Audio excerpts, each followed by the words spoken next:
No special elections for special interests.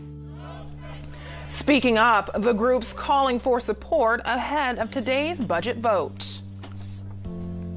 When I'm stoned while driving, I'm more inclined to let people pass, and give them the right of way, or, take things a little bit slower. A growing problem on California roads and the key thing left out of California's rule for marijuana use.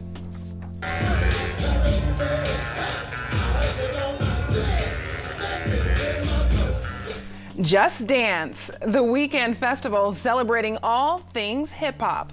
KPBS Evening Edition starts right now.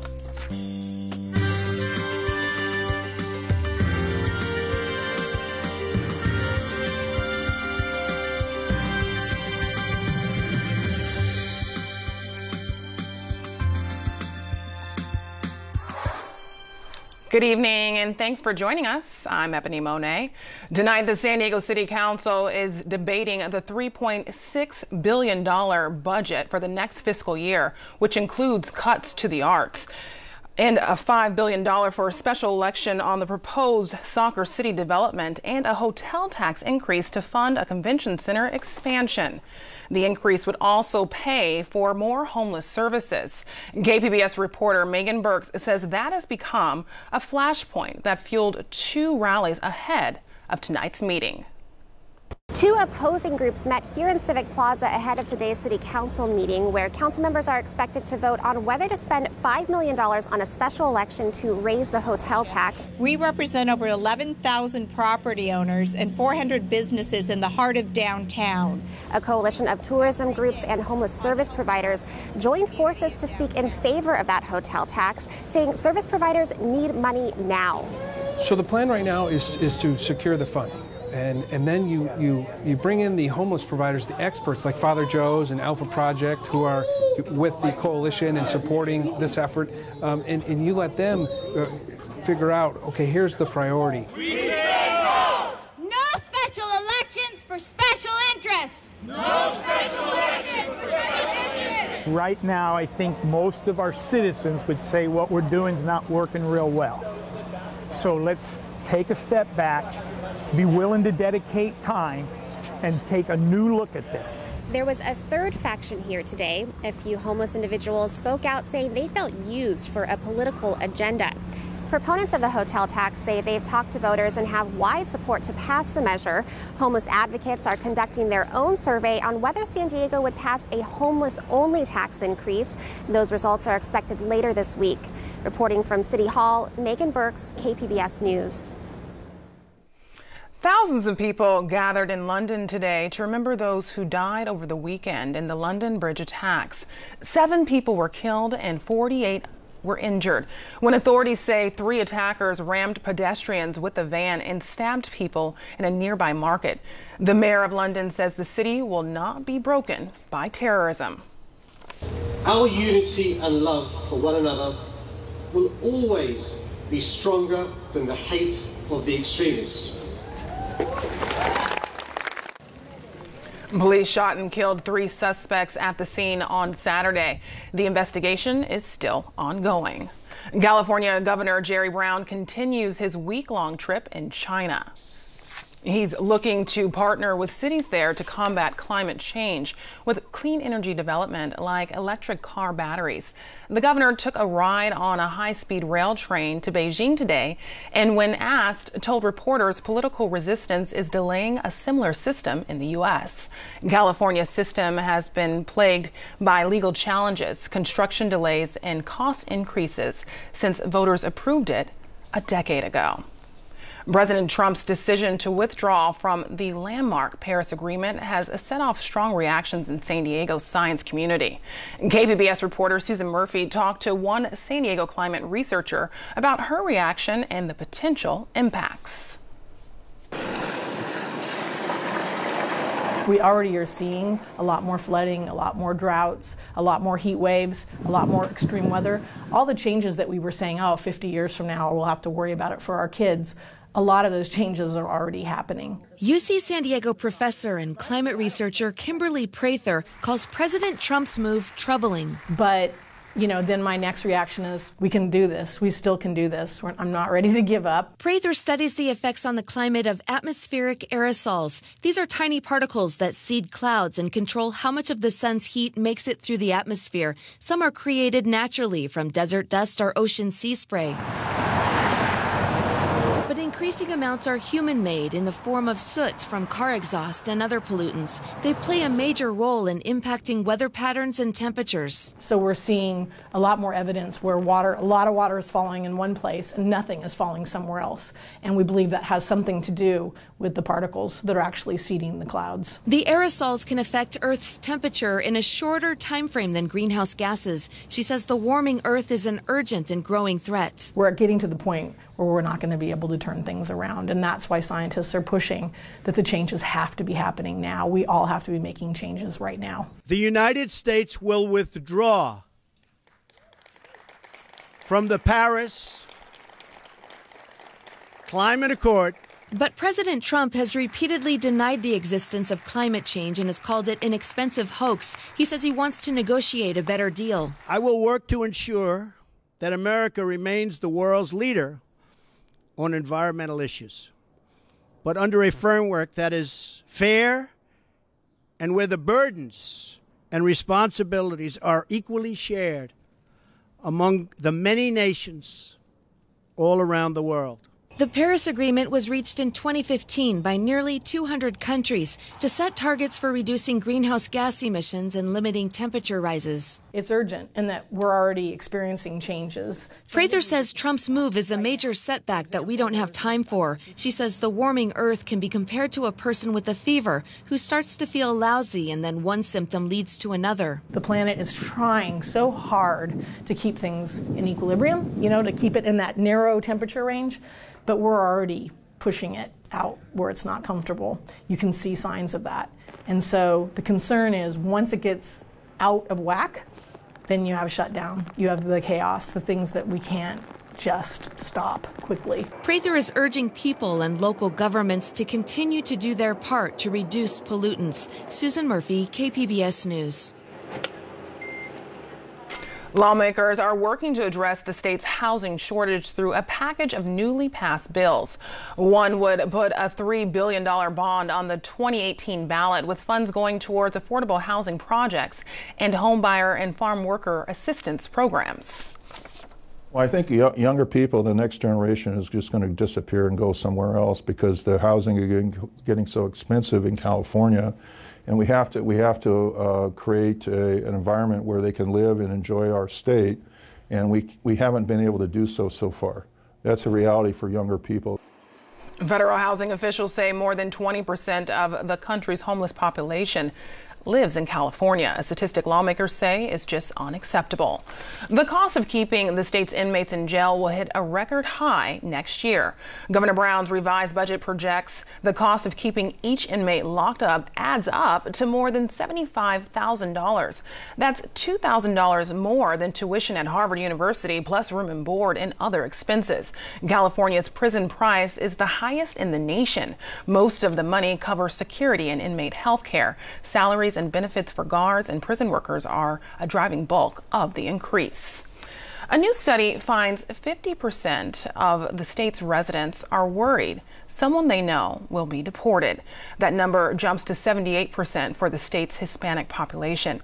The survey was conducted by the Public Policy Institute of California. I think one thing that we can do to address these concerns is having conversations with the community members about what their rights are, and ensuring that the information that their information is protected, that the state does all it can to protect their information, like, for example, their data from being used by the federal government. Republican lawmakers say Democratic politicians and public leaders are causing hysteria among residents and using fear to push their political agenda. With the passage of Prop 64, retail sales of marijuana are set to begin in California sometime next year. But law enforcement agencies are concerned about what this means for highway safety. In the first of our three-part series, KPBS health reporter Kenny Goldberg takes a look at the growing problem of drug driving. Every day when this San Diego woman gets home from work, she likes to sit on her couch and light up a joint. It's almost become a habit. Like, I don't even really think about it. It's just something that's just part of my daily routine. I mean, I still feel it, and it definitely makes me feel more relaxed. The woman gets stoned at work, too, but she doesn't want her boss to know. That's why we're not showing her face or using her name. The woman often drives when she's high. She says it helps her drive better. So usually when I'm sober, I'll be a little bit more impatient, and I'll have more road rage, and I'll be more aggressive. But when I'm stoned while driving, I'm more inclined to let people pass, and give them the right of way, or, take things a little bit slower. In a 2014 federal survey on drug use and health, 10 million Americans admitted to driving under the influence of illegal drugs. Keith Burt, San Diego City College. We're in Escondido at a public forum on drug driving. San Diego Deputy City Attorney Taylor Garreau shows the audience a video of someone driving under the influence of marijuana. This is an actual marijuana DUI. So this car stops at the yellow and then red light. And then the Jeep comes barreling in there. So that was only marijuana. There was no other substances on board. Garreau is part of a team of prosecutors that files cases against drivers impaired by drugs other than alcohol.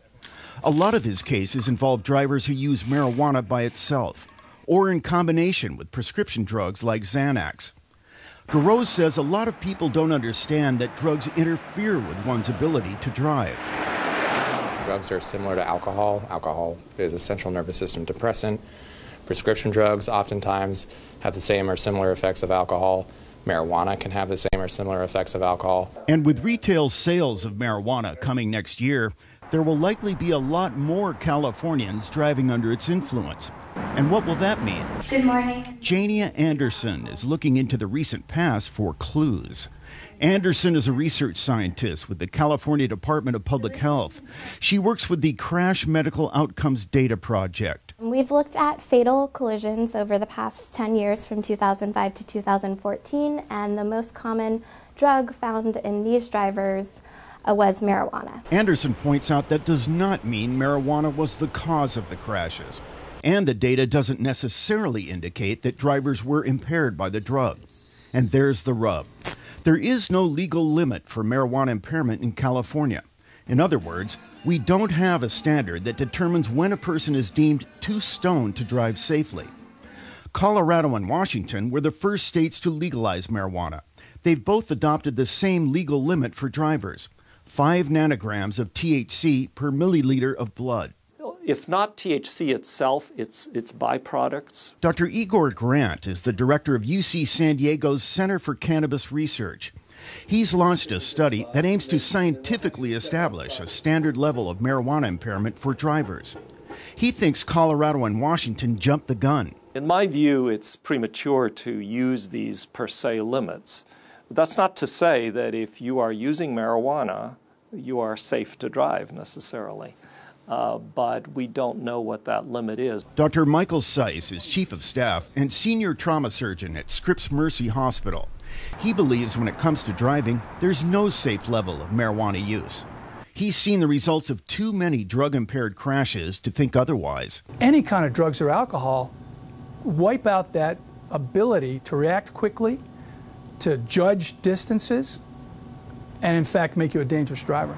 Kenny Goldberg, KPBS News.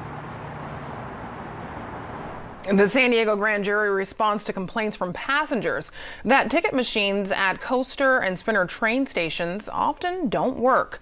KPBS North County reporter Allison St. John says malfunctioning ticket machines add to challenges travelers already face using public transit. North County Transit District has 90 days to respond to a county grand jury report that concludes the agency does not have adequate ways of keeping track of when their ticket machines don't work.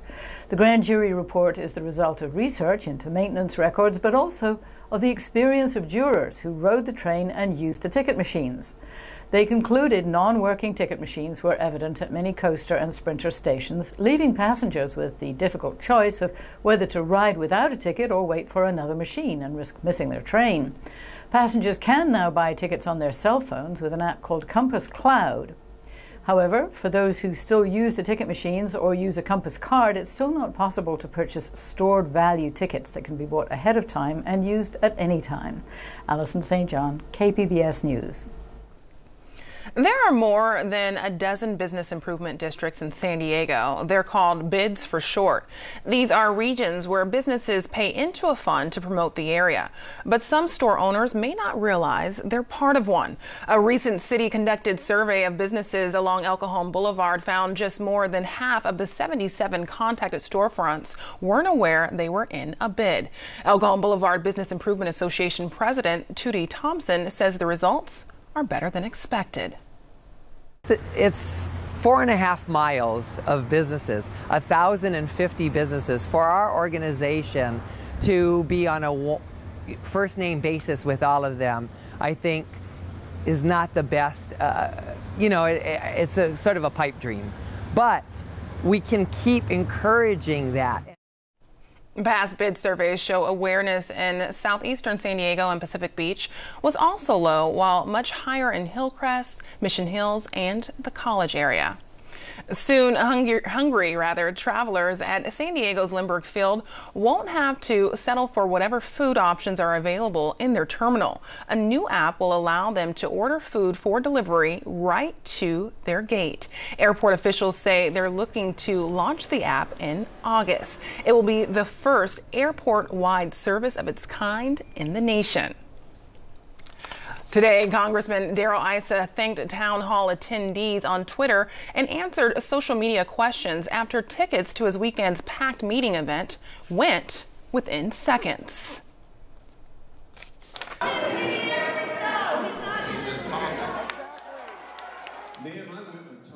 Democracy is under attack from an adversary, the Russian government. I want a Russian investigation, and you're going to continue to see me on foreign affairs and in other areas where I have influence pushing it.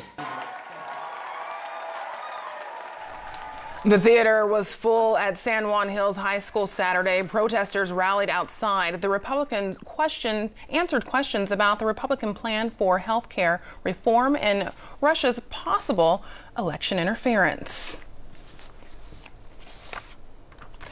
As Issa deals with fiery crowds at his home district, challengers gunning for the congressman's seat held his own town hall in Carlsbad. Here's pictures from Sunday's event. Mike Levin is an environmental attorney. The Orange County native introduced himself as an advocate of clean energy.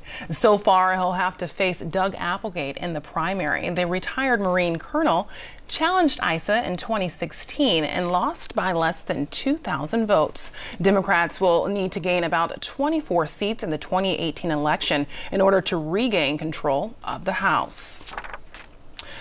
It may be June, but some people were bundled up today. Here's a look at June gloom over Mount Soledad. The overcast skies eventually burned off, but it could be a trend for this work week. Stephanie Omo has tonight's forecast. Another quiet one across this area here. As we continue through the nighttime hours, we're still dealing with the marine layer clouds building up here in Southern California. So this is going to be the story as we continue now, leading you into Tuesday. Just to get you take a look at the zoom out view, what we have going on. Notice we do have clouds off to the Pacific. Our next storm system approaching the Pac Northwest as we head into Thursday. Eventually, that's going to make an impact across Northern California. Not going to impact us folks here down south here will keep things nice and quiet throughout the course of the week. Tonight, temperatures taking a tumble down into the lower 60s with increasing clouds through the nighttime hours here. And as we check out conditions here across, let's say, throughout the surrounding areas, getting right into it, around Borrego Springs will be at 68 degrees, in the 50s in Mount Laguna with clear skies. Ramona 55 with more in the way of clouds, and also clouds building up closer to the coast, Oceanside down into San Diego,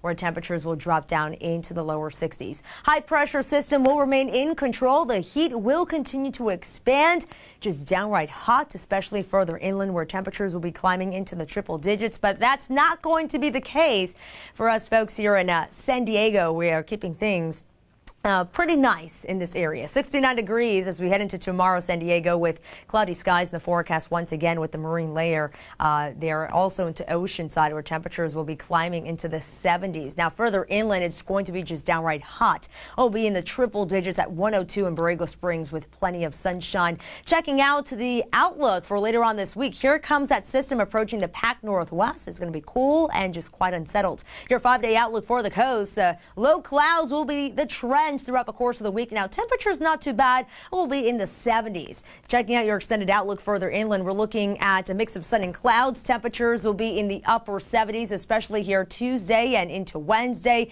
In the mountains, mainly sunny skies, and we will be in the 70s before temperatures drop on Friday back into the 60s with plenty of sunshine. And last but not least, the desert. Boy, it is just downright hot with temperatures in the triple digits. I'm Stephanie Omo, KPBS News. Coming up tonight on PBS NewsHour, a look at Marvel's first queer Latina superhero. She has like ownership of her own body and her destination, and that's like a gift that not many of us are afforded. Plus, Bill Cosby goes to trial for his 2004 sexual assault case. That's tonight on PBS NewsHour, starting at 7 right here on KPBS. Come together. This is the message from nearly 1,000 students who help protect the San Diego coastline for Kids Ocean Day. They helped clean up Mission Beach last month. Another major pollution problem is in Asia. When someone throws a dirty plastic spoon in the Java Sea, it doesn't just float in one place. Currents can carry it around the world. As PRI producer Patrick Wynn shows us, the toxic waste is seeping into waterways from Bali to Boston. The ocean is becoming a dumpster. There are now 5.2 trillion bits of plastic in the sea. How is this happening? Well, for half of all people on Earth, no government collects their trash. That is the case in much of Asia, especially places like Indonesia. In recent decades, its population has boomed, and its economy has too. So now, even poor people can afford stuff like nice shampoo and throwaway diapers. Ideally, their junk gets hauled off to a mountain-sized landfill. But a lot of it never gets collected by anyone.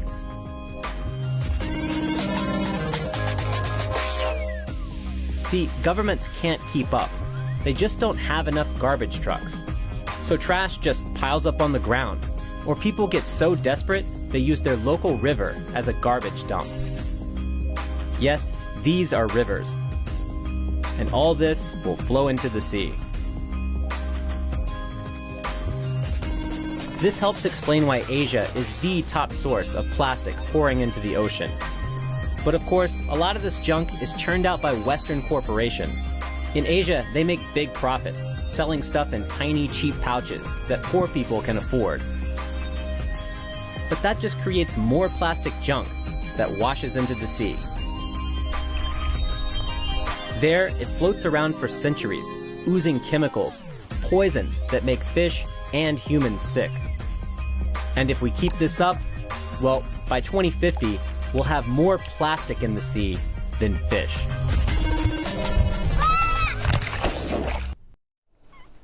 Families waved goodbye to 3 San Diego ships as they leave for deployment. They'll be joining the USS Nimitz Some local airmen plan to tag along with nearly 8,000 Navy personnel. The USS Pinckney, Princeton, and Howard are heading out from the local naval base. Military officers stress this deployment was already scheduled and isn't a response to any specific event. They did, however, mention their focus will be on security operations. Several veterans boarded the USS Midway to mark the 75th anniversary of a significant turning point in World War II.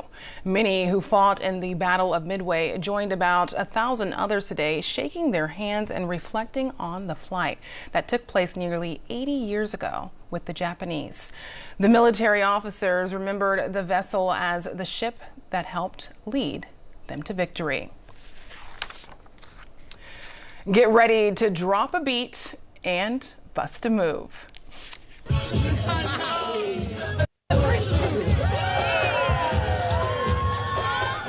Hundreds of hip-hop performers showed off their stuff. Dancers of all ages took over the Jacobs Center, Market Creek Plaza, and Encanto. This marks the 5th year for the dance festival. Dancing is better than just hanging out doing nothing, and it keeps you out of trouble, keeps your mind focused. It gets you can be discovered, you can be inside a video, you can make a profession out of it. You know, I'm just glad to be a part of this show. Culture Shock hopes to return for an encore performance next year. Now here's a look at what we are working on for tomorrow in the KPBS newsroom. On Morning Edition, 3 state governors arrested on corruption-related charges this year in Mexico, and the man facing money laundering charges.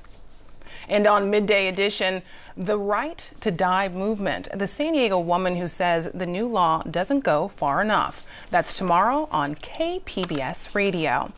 You can find tonight's stories on our website, kpbs.org/evening edition. Thanks for joining us. Have a great night.